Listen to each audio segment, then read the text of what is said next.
पुष्ट पनाही कर रहे हैं। चीफ मिनिस्टर तक उस बंदे की हिमायत कर रहा है कि उन तक आज तक नहीं आने देंगे। इस तरीके की जब बातें होती हैं तो फिर ये अवामी सैलाब उमड़ता है और तमाम शहरों से, हमारे अपने पूरे स्टेट में तमाम शहरों से ये आवाज़ लगाई जा रही है कि किसी तरीके से इसकी गिरफ्तारी होनी चाहिए। उसी की एक कड़ी है कि इम्तियाज़ जलील साहब ने एक आवाज़ दी है, जो साबिक़ मेंबर ऑफ पार्लियामेंट हैं, और उन्होंने पार्टी से हट करके, पार्टी लेवल से हट करके, झंडा बैनर सब कुछ हटा करके उम्मत मुस्लिमा का एक फ़र्द होने की हैसियत से उन्होंने आवाज़ लगाई है। बहुत अच्छी पहल की है। औरंगाबाद से वो अपना पूरा काफ़िला लेकर के बम्बई आ रहे हैं और संविधान की एक किताब देने के लिए आ रहे हैं कि हमारा जो मुल्क है, हमारा जो स्टेट है, वहाँ संविधान से, कानून से हमारा ये मुल्क चलेगा। किसी की मर्ज़ी के मुताबिक और दादागिरी के साथ में और मन मर्जी जिस तरीके से चाहा जाएगा उस तरीके से रूल ऑफ लॉ को ख़त्म करके कानून इस्तेमाल किया जाएगा।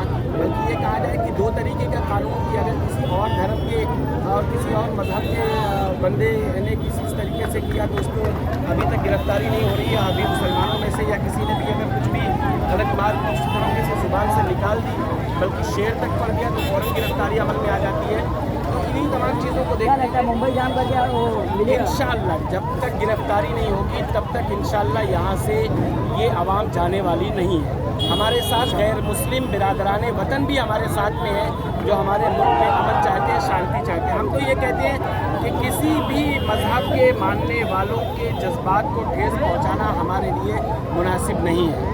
जिस मज़हब का धर्म गुरु हो, जो उस मज़हब का बनाने वाला या उस मज़हब के यानी पेशवा रहबर रहनुमा हो, किसी के मज़हब के ताल्लुक़ से हमें कुछ भी कहने की इजाज़त नहीं है। हम हर एक की इज़्ज़त, हर एक का एहतराम करते हैं।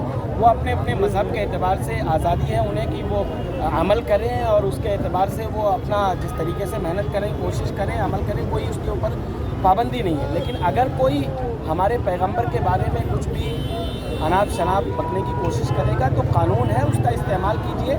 सिस्टम अभी तक खामोश बैठा हुआ है। ये बहुत हैरत की बात है कि इतनी बड़ी तादाद में, यानी 5000 6000 की तादाद में गाड़ियां सड़कों पर हैं और अब तक गिरफ्तारी अमल में आ जानी चाहिए थी, लेकिन अभी तक खामोशी है।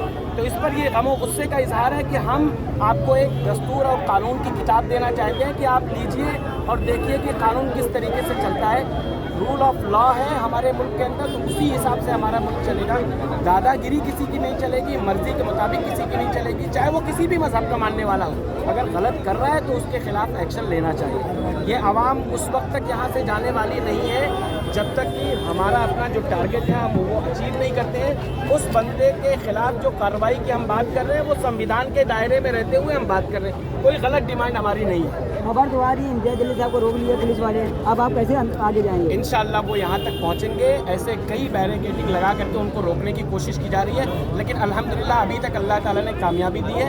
आइंदा आगे तक भी जितने भी मराहिल वो तय करते जाएंगे, जो भी अड़चनें आएंगी, जो भी बैरिकेडिंग लगा के रोकने की कोशिश की जाएगी, हम संविधानिक तरीके पर संविधान के दायरे में रहते हुए अपने हुकूक के इस्तेमाल के लिए आगे बढ़ते जा रहे हैं और इंशाअल्लाह आगे तक जाएंगे और इस अपने हक को हासिल करके रहेंगे। क्या लगता है आप कामयाब हो जाएंगे? इंशाअल्लाह कामयाब होंगे।